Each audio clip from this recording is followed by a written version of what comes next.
मैं इनसे पूछना चाहता हूं, कुछ शर्म आती है? मैं आरएसएस वालों के ऊपर ज्यादा दया आती है। उन्होंने कईयों ने अपनी जिंदगी आरएसएस के लिए दे दी और अब उनका एक ही, उनको अब टिकट नहीं मिलती। कांग्रेस वालों को इसको उसको लाला के टिकटें देते हैं। उनका काम दरी बिछाने का रह गया बस। कभी कांग्रेसियों के लिए दरी बिछाते हैं, कभी एनसीपी वालों के लिए दरी बिछाते हैं, कभी शिवसेना वालों के लिए दरी बिछाते हैं। मैंने 4-5 दिन पहले मोहन भागवत जी को एक चिट्ठी लिखी थी। उस चिट्ठी में मैंने मोहन भागवत जी से 5 मुद्दों की बात की थी और उसमें एक मुद्दा ये भी था कि जिस तरह से प्रधानमंत्री मोदी जी इस देश के सबसे भ्रष्ट नेताओं को ईडी और सीबीआई से डरा के या पैसों का लालच देके दूसरी पार्टियों से तोड़ के अपनी पार्टी में शामिल कर रहे हैं, क्या मोहन भागवत जी उनसे सहमत हैं?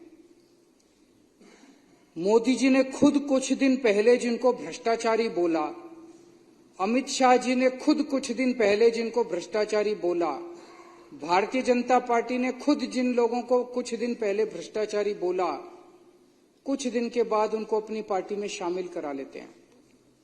27 जून 2023 को प्रधानमंत्री जी ने कहा कि अजीत पवार पे 70,000 करोड़ रुपए के घोटाले का आरोप है, हम इनको जेल भेजेंगे। 27 जून 2023 और 5 दिन के बाद 2 जुलाई को उनको अपनी सरकार में शामिल करके उनको उप मुख्यमंत्री बना दिया। मैं इनसे पूछना चाहता हूं, कुछ शर्म आती है?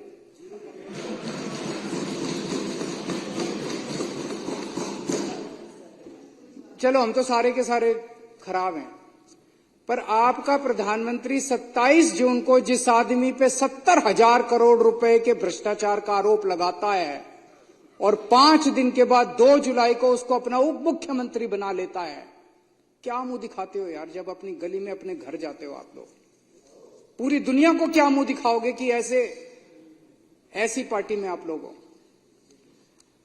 22 जुलाई 2015 को भारतीय जनता पार्टी एक वो निकालती है असम के अंदर, उसमें कहती है कि हेमंत बिश्व शर्मा बहुत बड़ा भ्रष्टाचारी है। 22 जुलाई 2015 को, और 1 महीने के बाद 23 अगस्त 2015 को उसको अपनी पार्टी में शामिल कर लेते हैं।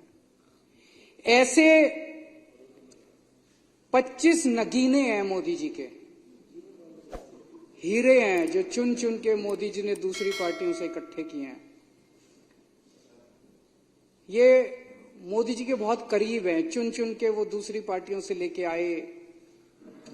उनके ऊपर जितना कचरा था, गंद था, सारा साफ किया मोदी जी ने, सारे केस उनके धोए। अजीत पवार एनसीपी के होते थे, इनके ऊपर इकोनॉमिक ऑफेंसेस विंग का केस था, ईडी का केस था, दोनों केस बंद करवा दिए मोदी जी ने। प्रफुल्ल पटेल एनसीपी के नेता थे, सीबीआई का केस था, ईडी का केस था, दोनों केस बंद करवा दिए मोदी जी ने, अपनी पार्टी में शामिल कर लिया प्रधानमंत्री जी ने। प्रताप सरनायक शिवसेना का नेता था, इस पे ईडी का केस था, ईओडब्ल्यू का केस था, दोनों केस बंद करवा दिए मोदी जी ने, आप इस बीजेपी में शामिल कर लिया। हेमंत बिश्व शर्मा कांग्रेस का नेता था, सीबीआई का केस था, ठंडे बस्ते में डाल दिया, इसको अपनी पार्टी में शामिल कर लिया। हसन मुशर्रफ एनसीपी का नेता था, ईडी का केस था, ठंडे बस्ते में डाल दिया, मोदी जी ने इसको अपनी पार्टी में शामिल कर लिया।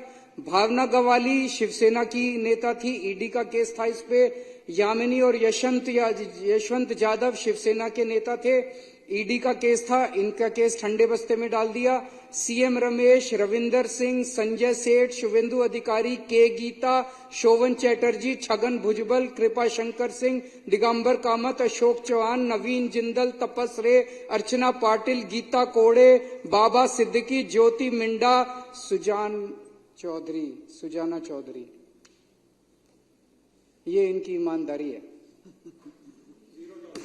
ये जीरो टॉलरेंस है। शर्म नहीं आती? लाल किले के ऊपर खड़े होकर पूरे देश को बेवकूफ बनाते हैं, कहते हैं ईमानदार हैं, भ्रष्टाचार के खिलाफ लड़ाई लड़ रहे। ये 25 नगीने हैं। वो पहले नवरत्न होते थे अकबर के जमाने में, अब ये 25 रत्न हैं प्रधानमंत्री जी के, जिनको मैं आरएसएस के अंदर कई ऐसे लोग हैं, प्रचारक कहते हैं उनको, जिन्होंने अपनी जिंदगी जो है वो आरएसएस को दी है। वो जब घर घर जाते होंगे, क्या कह के वो जनता का सामना करते होंगे कि जिस आदमी को प्रधानमंत्री ने 2 दिन पहले कहा कि 70,000 करोड़ का घोटाला हो गया, सारे बीजेपी वाले आरएसएस वालों ने व्हाट्सएप ग्रुप पे उसको भेजा लोगों को कि 70,000 करोड़ का घोटाला, आज प्रधानमंत्री ने 5 दिन बाद उसको अपने यहां शामिल करके उसको उप मुख्यमंत्री बना दिया। क्या शक्ल दिखाते हैं ये लोग। मैं पूछना चाहता हूं सारे आरएसएस के कार्यकर्ताओं से, मैं पूछना चाहता हूं सारे बीजेपी के नेताओं से कि कैसे आप लोग अपनी गली, अपने मोहल्ले के अंदर जाते हो। और मैं आरएसएस वालों के ऊपर ज्यादा दया आती है, उन्होंने कईयों ने अपनी जिंदगी आरएसएस के लिए दे दी और अब उनका एक ही, उनको अब टिकट नहीं मिलती। कांग्रेस वालों को इसको उसको लाला के टिकटें देते हैं, उनका काम दरी बिछाने का रह गया बस।